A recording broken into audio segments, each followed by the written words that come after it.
Good evening, everybody. I would like to first thank all those who have viewed my videos, who have subscribed to it, and who have written comments and encouraged me. It's a great privilege to share my life experiences through these videos. I never imagined that I would become a priest. It is because of certain circumstances that I ultimately joined the ministry. I did my Bachelor of Divinity Studies at Leonard Theological College, Jabalpur, and it was my privilege to be taught by very committed professors who had a very good understanding of what they were called for. In our second year, we had an exposure program. This program involved the students being taken to Bombay or Mumbai as it is today called, and giving them an exposure of the social situation there. I had the privilege of going with the students group because I was also a student. I'm really thankful to my church, the Malankara Marthoma Syrian Church of Malabar, which is my mother church. And because of my involvement in the church, there were many things I could get involved in, especially what you heard in the last video about Dhondu was because the church gave me the background support to do such things. This poem that I'm going to recite to you is the outcome of our visit to Mumbai, Bombay, to a particular place over there called Kamatipura. Kamatipura used to be a place where the British soldiers would come to whet their appetite, or whatever else you want to call it. It is an old place where a lot of women from different parts of India were brought, and whatever else happened over there. After the Britishers left, the place continued. That place is called Kamatipura. I don't want to give you the meaning of the word Kamatipura because it is self-explanatory. There are different streets, and we particularly worked in two or three streets later on, but this is before we started work over there. This was in the year 1987. This poem was written in the year 1987. And I'm reading this for a particular purpose because from 1992 onwards, a young man by name of Anson Thomas was motivated to work in this area. Subsequently, in 1994, a number of people in the church were also motivated to take up this ministry, though not directly. Under the guidance of the Right Reverend Isaac Mar Philoxenos, the encouragement given by Advocate Cyrus, priests like Reverend T.P. Koshi, Reverend Uman George, who is today a bishop of the church,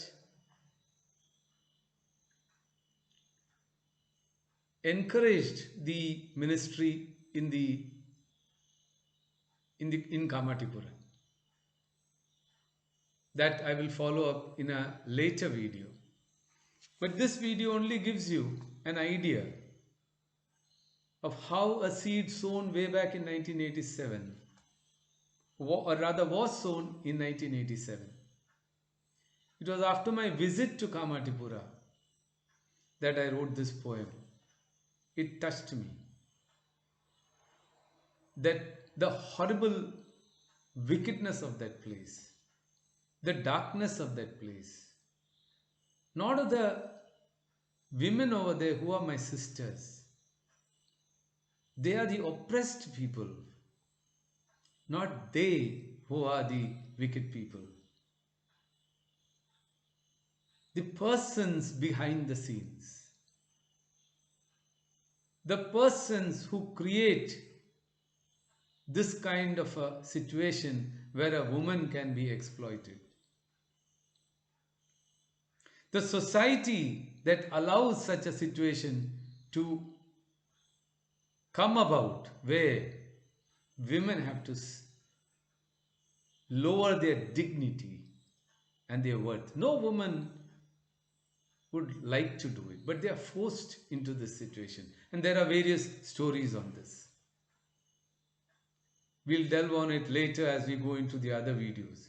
But this first introductory poem is what moved me later on to work with this center, with this place through the church. The title of this poem is Kamatipura. Kamatipura. They told me there was a place to get products good and my appetite to whet. They gave me directions to this place. I went there with my heart at race. I reached the place and saw displayed products fresh, in rows arrayed. I saw the advertisements, the numbered signs, the welcome boards in various designs. The displayed products swayed to and fro to attract us, that we may know that they have for sale what we desire. Some made noises for us to enquire. I liked these dolls. They looked alive. I thought I'd pay for them any price. So I went and pitched one cheap and plain. But it surprised me. It flinched in pain. The dolls live, I found out then. Paint and polish a lipstick wren. So I thought I'd ask its name. The mask did break, I was to blame. I asked it, she said, Geraldine. Suddenly she looked like Mary Magdalene, exploited, hurt, disappointed, broken, lonesome, the one for whom my master had come. I purchased no doll. I turned back and went. In my self-illusion faith, I saw a dent.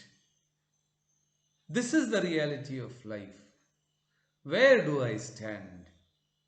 If Kamatipura continues in the hypocrites' band. I hope you are touched by this poem, because wherever there is wickedness, wherever there is exploitation, wherever the weak, wherever the helpless are not taken care of, but wherever their dignity is brought low, remember, it is my brother, your sister, my father, my mother, my daughter, my son. And in case of Kamatipura, it is our daughters, our sisters, our mothers. I want that this video should help us think that we are called to protect, to serve, to look after, to nurture, to give life to each one of these who are oppressed in this world. May God bless you all. Thank you again for viewing my videos. Thank you so much. God bless you.